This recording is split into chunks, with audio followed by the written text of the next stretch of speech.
Son of a...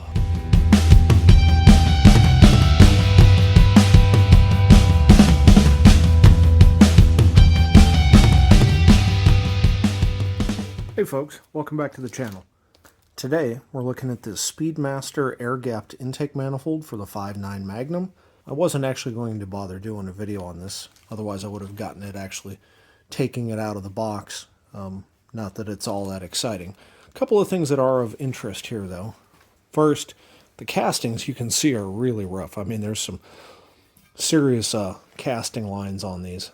So if you're ordering one of these and you care about that look, you're going to do a lot of work in here with a grinder or something to get all that clean. What's also interesting though is this is actually drilled for LA and Magnum. So it's got bolt holes for both all the way around, which is kind of an interesting and neat feature. And then it also comes with these. And we'll take a look at installing these here. But basically, there's these aluminum plugs, and we can go in and we can press them in to either, so if you're using an LA, you can use them to press in and plug all these holes, or if you're doing a Magnum, you can press them in and fill all the LA holes. So that's kind of interesting anyway. We'll take a look at doing those.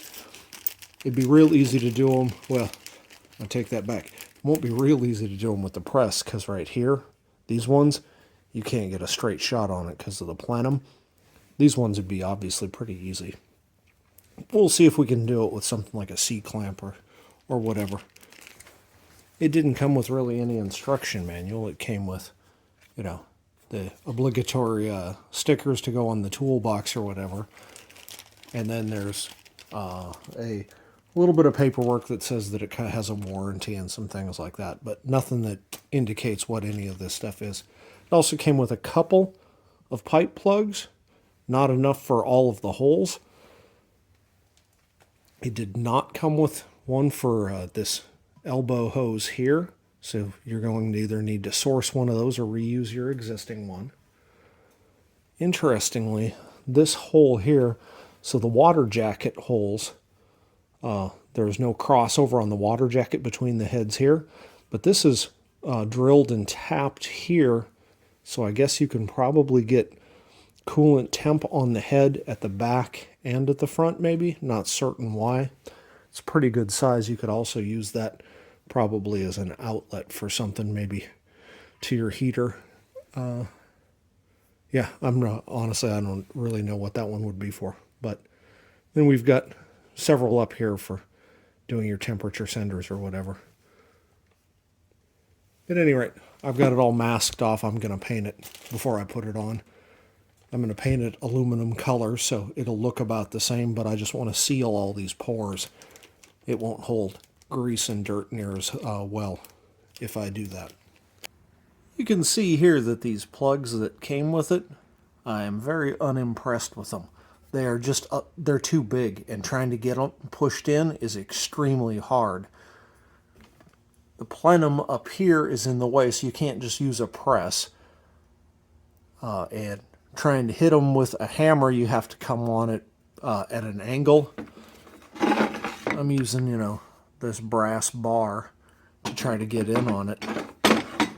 But these two are pretty much stuck. I'm going to have to drive them back out from the bottom side. I wanted you to be able to take a look at that.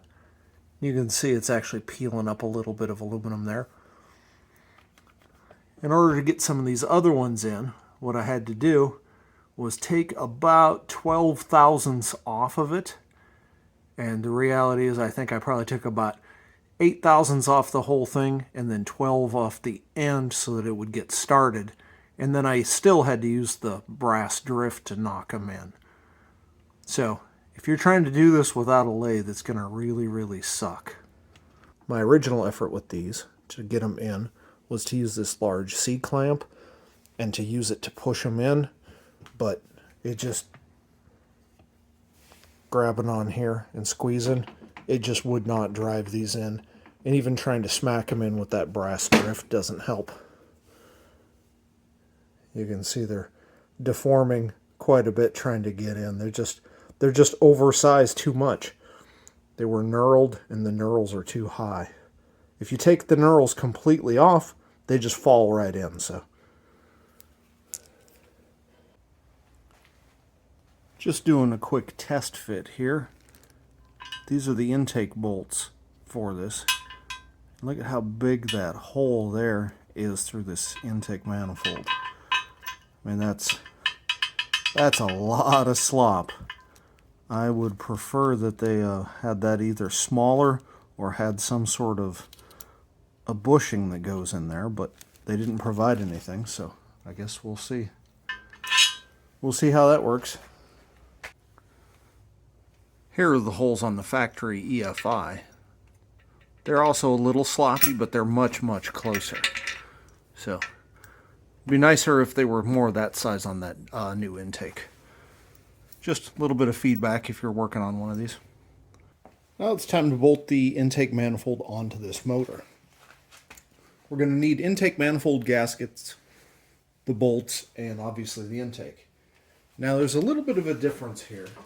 On an older LA style, this is the LA style here, notice that the bolt holes are round. And that's because the angle of the bolts is effectively square or, perpendicular to the head face itself. So those go in at this angle here. The Magnums come straight down. So they've got an oval hole here instead of this round one. They also don't have the heat crossover provisions here. But otherwise, the water jackets are still the same. Those just go right down on here. If you've ever taken apart or put together an older motor, you're probably familiar with these. Got a cork gasket that just kind of goes on here. Sometimes they're a pain to get them to sit right. And this one would probably work on this motor as well. There's a cork one for the front, shaped differently, but similar. But for the Magnums, this gasket set actually comes with these. It's a steel core, probably neoprene or silicone gasket. They were a little bit bent out of shape when I got them, but so here's for the front and here's for the rear. They also have these little nubs that stick out of them that actually fit right down in some holes in the block real nicely. So the important part here is if you look right here, this gasket needs to overlap the one that's on the head. Same thing over here. Now in these joints on all four corners, I put in a little bit of silicone. It's not a lot. We don't want it coming up and squirting in here or squirting out. Remember, when we bolt this down, everything's going to squeeze down. We just want to make sure that if there's any gap here, that the silicone will fill that in. Just going to use something that's oil resistant, ultra blue or ultra black, something along those lines.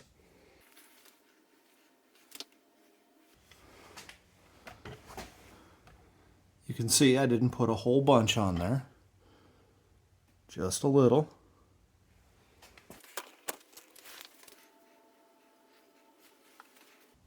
Set the intake down, try to align the holes as you do it.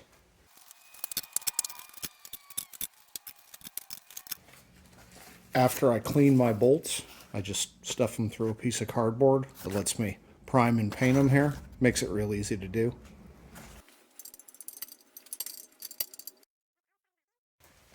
I like to always start them by hand. That prevents you from cross-threading anything.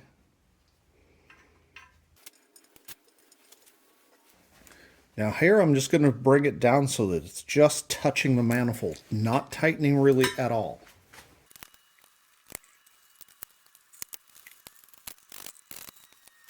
Alright, once we have them all tightened down against the heads, these are a lot like the head bolts. There's a torque sequence and you do it in steps. Always start in the middle, move your way out, It prevents warping the intake manifold or cracking it. And we also come to, on this one, we come up to 15 pounds and then 25.